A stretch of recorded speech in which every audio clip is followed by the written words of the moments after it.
فبأي آلاء ربكما تكذبان؟ اسلام کا عروج و زوال اور مسلمانوں کا عروج و زوال یہ ایک شے نہیں ہے۔ اسلام کے بارے میں حضور نے فرمایا تھا بدأ الاسلام غریبا وسیعود کما بدأ فطوبی للغرباء۔ اسلام کا آغاز تو ہوا تھا اس حالت میں کہ وہ بہت ہی اجنبی تھا، کوئی اس کا جاننے پہچاننے والا تھا ہی نہیں۔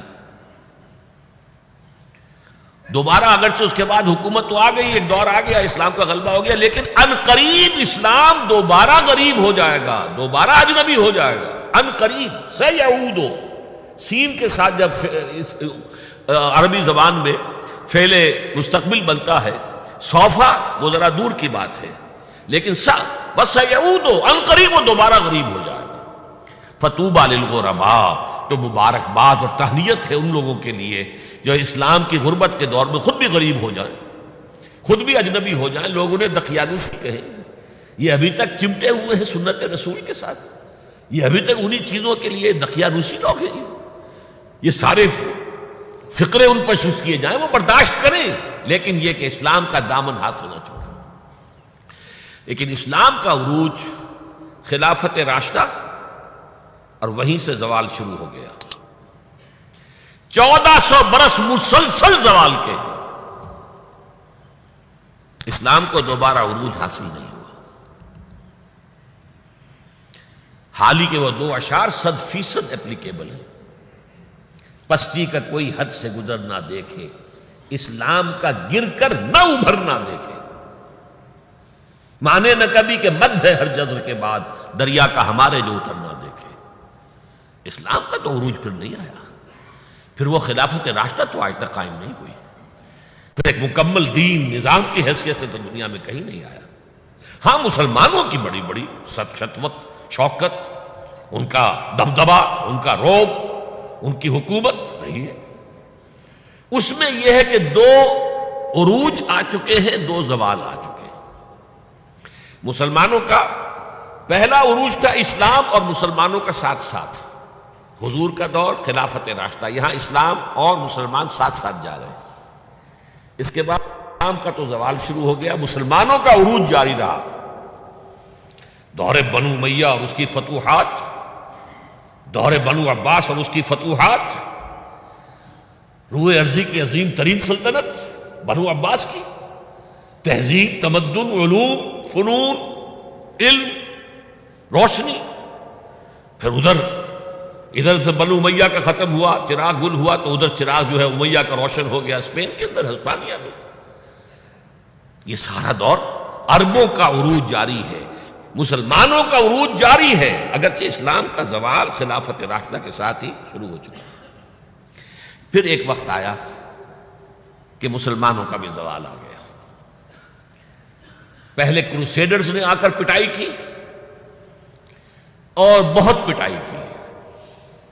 1099 میں یروشلم جو فتح کیا انہوں نے، تو جس قدر کچھ تو خون کیا ہے، جتنا قتل عام کیا ہے، خود جو یورپین مورخین ہیں وہ بھی شرماتے ہیں اس کا ذکر کرتے ہیں۔ سارا میڈیٹرینین کا علاقہ انہوں نے فتح کر لیا تھا اور تہس نہس کر دیا تھا۔ خیر اس کو تو 88 برس کے بعد صلاح الدین ایوبی رحمۃ اللہ علیہ نے واپس لے لیا، لیکن پھر اگلی صدی میں جو طوفان آیا ہے تاتاریوں کا، کروڑوں مسلمان قتل ہوئے، کروڑوں۔ 1258 میں سقوط بغداد اور خلافت بنو عباس کا ٹمٹماتا ہوا چراغ روشن۔ مستعصم باللہ کو گھسیٹ کر محل سے نکالا، جانور کی ایک کھال کے اندر لپیٹا، اور تاتاریوں نے اپنے گھوڑوں کی سمت علیہ کچل دیا۔ اور شیخ سعدی نے کہا آسماں را حق بود در خون بارد بر زمین، بر زوال ملک مستعصم امیر المومنین۔ یہ عربوں کا زوال، اور نوٹ کر لیجئے پلیز، اس وقت سے عرب امت مسلمہ کی قیادت سے معزول کر دیے گئے،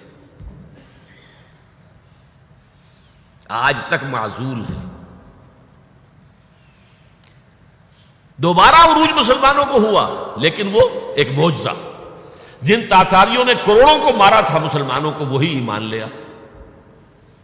انہوں نے مسلمانوں کو کانکر کیا تھا، اسلام نے انہیں کانکر کر لیا. ہے آیا فتنہ تاتار کے افسانے سے، پاسباں مل گئے کعبے کو صنم خانے سے. اب یہ تاتاری ہورس تھے، ٹرکس، انہیں قیادت ملی عالم اسلام کی. ترکان تیموری ہندوستان میں، ترکان صفوی ایران میں، ترکان سلجوقی مڈل ایسٹ میں، ترکان عثمانی کا تو کہنا ہی کیا ہے. ایشیا مائنر سے شروع ہو کر پھر یہ کہ 3 بر اعظموں پر سلطنت روما کی طرح کی ایک عظیم سلطنت قائم کی ہے، دی گریٹ اوٹومان امپائر، اور خلافت بھی انہیں منتقل ہو گئی. یہ جو دوسرا عروج تھا یہ ترکوں کے زیر قیادت تھا، عربوں کے نہیں. لیکن پھر اس کا بھی زوال آ گیا. اس کا زوال آیا یورپین کولونیلزم کے ہاتھوں. آغاز ہوا 1492 میں، سقوط غرناطہ، فال آف گرناڈا. اس کے بعد 1498 میں round the Cape of Good Hope, راستہ تلاش کر دیا واسکو ڈی گاما نے. اور یہ سیلاب جو ہے کولونیل سیلاب آ گیا. ہندوستان، جزائر شرق الہند، یہ سارا آج کا انڈونیشیا، ملائیشیا، ہندوستان، یہ سب کے سب جو ہے فتح ہوتے چلے گئے. جس کا کلائمیکس تھا اس صدی کے، پچھلی صدی کے آغاز میں. اب 21ویں صدی ہے، 20ویں صدی کے آغاز میں پہلی جنگ عظیم کے بعد تمام عالم اسلام یورپی حکومتوں کے زیر نگین آ گیا. تو یہ نوٹ کر لیجئے کہ ان 1400 سالوں میں امت مسلمہ کا ایک عروج، پھر ایک زوال، پھر ایک عروج، پھر ایک زوال. لیکن اسلام ایک ہی عروج تھا، اس کے بعد سے مسلسل زوال. فبأي آلاء ربكما تكذبان